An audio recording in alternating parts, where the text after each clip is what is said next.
What's up? Good morning, everyone. Today we will be discussing to you about the human rights issues that is happening in our country. An act providing for reparation and recognition of victims of human rights violations during the Marcos regime. Documentation of said violations, appropriating funds therefore and for other purposes. Section 1. Short title.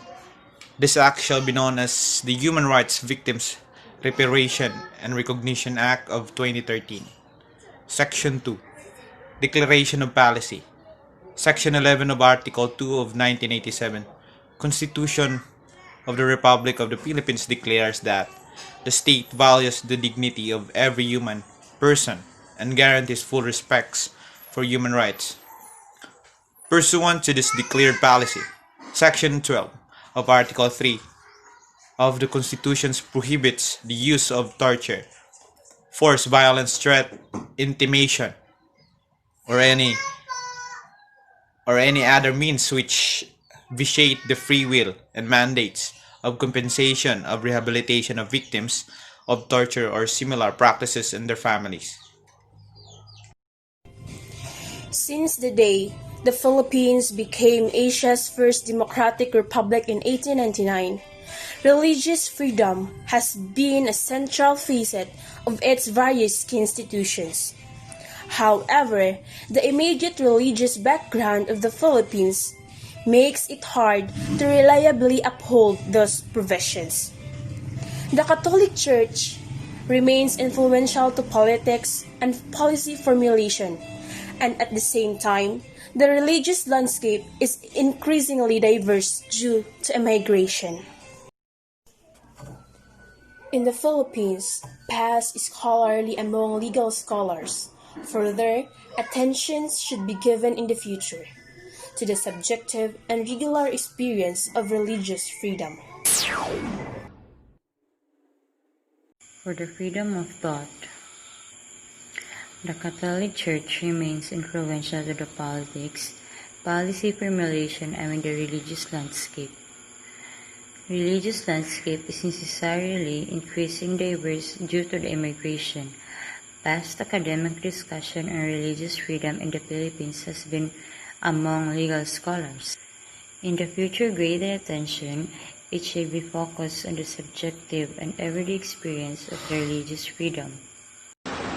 The Philippines is an archipelago of 7,641 islands, of which 7 host the majority of the 109 million population. The second largest population of countries in the ASEAN is number 1, Spanish and US influences remain strong, especially in the terms of religion, mainly Roman Catholic and government.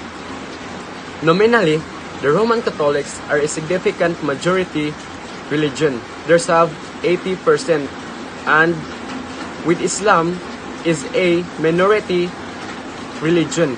There's have 5.6%. And number 2, according to a survey released in 2010 by the Social Weather Station, there's have 83% of Filipino regards religion as very important in their lives. Number 3, the Philippines has a number of active human rights and non-religious groups. The Constitution 4 declares the separation of church and state as inviolable, Section 6, while also invoking Almighty God in the preamble. There is no state religion, however, in practice.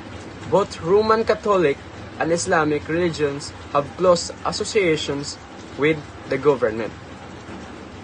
Article 3, Section 5 of the Constitution states, "No law shall be made respecting an establishment of religion or prohibiting the free exercise thereof.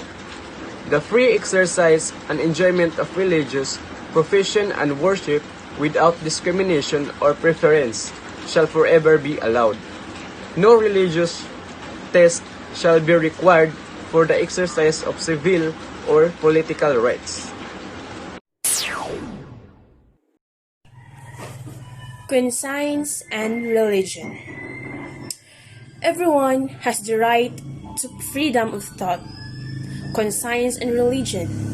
This right includes freedom to change his religion or belief and freedom, either alone or in community with others and in public or private, to manifest his religion or belief in worship, teaching, practice, and observance. Freedom to manifest one's religion or beliefs shall be subject only to such limitations as are prescribed by law and are necessary in democratic society in the interest of public safety, for the protection of public order, health, or morals, or for the protection of the rights and the freedoms of others. A group of parents and teachers tried unsuccessfully to use Article 9 to overturn the ban on corporal punishment of children in schools. They believed that the part of the duty of education in the Christian context was for teacher to assume the parental rule and administer physical punishment to misbehaving children. The House of Lords rejected the case because the parents' rights under Article 9 were restricted by the need to protect children from the harmful effects that the corporal punishment might cause, a punishment that involves deliberately inflicting physical violence. The House of Lords concluded that the vulnerability of children made the legislation necessary and that the statutory ban on corporal punishment in schools pursued a legitimate aim and was proportionate. In Manila, President Rodrigo Duterte's administration is upholding the freedom of speech and expression of every Filipino in the Philippines. Presidential Communications Operation Office, or PCOO, Secretary Martin Andanar said, "This government values every Filipino's freedom of speech and expressions, knowing that they are truly vital toward a free flow of information and constructive and productive discourses," Andanar said in a press statement. Andanar's statement was in response to the claim of United Nations High Commissioner for Human Rights, Michelle Bachelet, on Wednesday that Asian nations, including the Philippines, are using coronavirus disease or COVID-19 crisis as an excuse to clamp down on freedom of expressions and to tighten censorship. For the right peace assembly. Everyone has the right of freedom, peaceful assembly, and for freedom of association with others, including the right to form and to join traditions or trade unions for the protection of his interests. No restriction shall be placed on the exercise of these rights, other than such as are prescribed by law and are necessarily on a democratic society in the interest of national security or public safety, for the prevention of disorders and crime, for protection, health, or mortals, for the protection of the rights and freedom of others. This article shall not prevent the imposition of local restrictions on the exercise of the rights by members of the armed forces of the police or the administration of the state. Prohibition on compulsion to belong to an association. Example, case in August 2010, the English Defence League or ADL planned a protest in Bradford. A counter-demonstration by Unite against fascism was also planned. Some local people wanted the protest and there were concerns about a repeat of the violent clashes that had happened at previous ADL events.